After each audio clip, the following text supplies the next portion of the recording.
Friends নমস্কার, আমি doctor Jayanta বাইন, plastic এবং কসমেটিক সার্জন। আমাদের ভাই আসাম থেকে এসেছেন, অনেক দূর থেকে এসেছেন এবং আমরা দেখতে পাচ্ছি ওনার গ্রেড 2B গাইনোকোমাস্টি রয়েছে। তো এটা অ্যাজ সাচ অসুবিধা কিছু হয় না, কিন্তু এর দেখতে একটু খারাপ লাগে সবার সময় জামা কাপড় খোলা, আর কখনো কখনো এই জায়গাটা গ্ল্যান্ডের এখানে চাপ দিলে ব্যথা। এই হচ্ছে মেইন দুটো অসুবিধা। তো আজকে আমরা ওনার সার্জারি করব। সার্জারির আগে মার্কিংটা, তো আমরা মার্কিং শুরু করার আগে সুপ্রাস্টার্নাল নচ এটা দিয়ে আমরা শুরু করি, তারপরে বডির মিড লাইন আমরা মার্ক করব। এই ভাইয়ের জন্য ইনফিরিয়ার ব্রেস্ট পিস যথেষ্ট প্রমিনেন্ট, তাও নিচে থেকে ওপর থেকে প্রেস করলে জিনিসটা ভালো বোঝা যাচ্ছে। এটা ডান দিকে, এটা বাঁ দিকে। হাতটা লম্বা করে দিন ভাই, হ্যাঁ মাথাটা তুলে দিন। হাত তুলে দিলে পরে আমরা ল্যাটারাল বর্ডার অফ দ্য পেক মেজার মাসল বুঝতে পারছি, আর এটা ব্রেস্টের ল্যাটারাল সাইড। তেমনি উল্টো দিকেও তাই, এটা মাসেলের ল্যাটারাল সাইড, ব্রেস্টের ল্যাটারাল সাইড। কোমরে হাত দিন, একটু টাইট করুন। হ্যাঁ, কোমর টাইট করলে আমরা ওপরের বর্ডারটা বুঝতে পারছি ব্রেস্টের। আবার হাতটা লম্বা করে দিন। এবার আমরা মাসলের আপার বর্ডারটা মার্ক করব। এটা pec major muscle, pectoralis major muscle.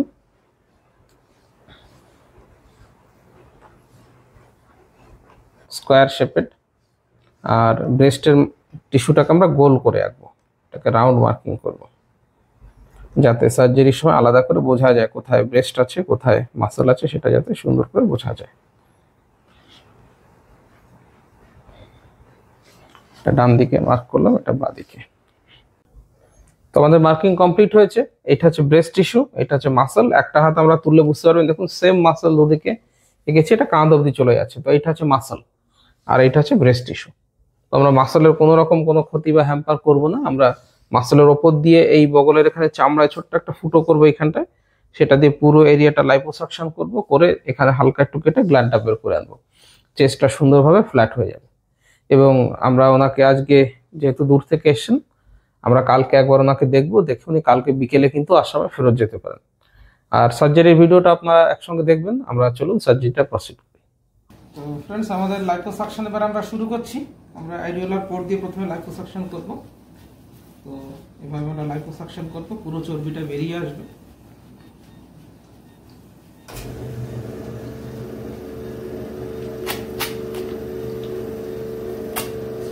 এই আপনারা দেখতে পাচ্ছেন, এই পাইপ দিয়ে ফ্যাট বেরিয়ে আসছে, বেরিয়ে গিয়ে জারের মধ্যে জমা হচ্ছে।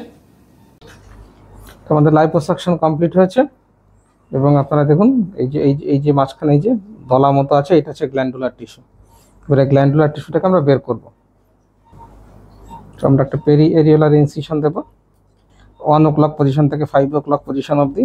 এই যে দেখুন সাদা রঙের বেরিয়ে আসছে গ্ল্যান্ড, এই যে সাদা রঙের যে গ্ল্যান্ডটা বেরিয়ে আসছে দেখুন, এটাই হচ্ছে গ্ল্যান্ডুলার টিস্যু। এই যে এটা সেই সাদা রঙের টিস্যুটা গ্ল্যান্ডুলার টিস্যু। এটাকে লাইপোসাকশন করে বের করে যায় না, কারণ এটা ফ্যাট নয়, এটা আসতে পারে না। সেই জন্য আমরা এটাকে এক্সিশন করতে হয়, সার্জিক্যালি এক্সিশন। এই যে আমরা কেটে কেটে এবারে বের করব। এই যে টিস্যু। তো আমাদের সার্জারি শেষ হয়েছে, আপনারা দেখতে পাচ্ছেন দুদিকেই খুব সুন্দর ফ্ল্যাট হয়ে গেছে। আমরা ড্রেন দিয়েছি যাতে ভেতরে ব্লাড বা জল জমলে পরে সেটা বেরিয়ে আসে। আমরা কালকে বিকেলে এটা খুলে দেবো। আর এই দেখুন দুদিকে কতটা করে গ্ল্যান্ড বেরিয়েছে, এতটা করে গ্ল্যান্ড দুদিকে ছিল, খুব সুন্দর ফ্ল্যাট হয়ে গেছে।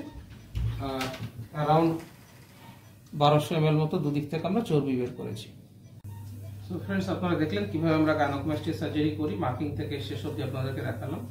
যদি গাইনোকোমাস্টি নিয়ে আরো কোনো প্রশ্ন থাকে, ইউটিউবে আমার ভিডিওস রয়েছে, সেগুলো দেখতে পারেন বা কমেন্ট বক্সে এসে কমেন্ট করবেন। আমি চেষ্টা করছি প্রত্যেকটা কমেন্টের উত্তর দিতে। ভিডিওটা ভালো লাগলে লাইক করবেন, শেয়ার করবেন, চ্যানেল সাবস্ক্রাইব করবেন। ভিডিওটা দেখার জন্য ধন্যবাদ।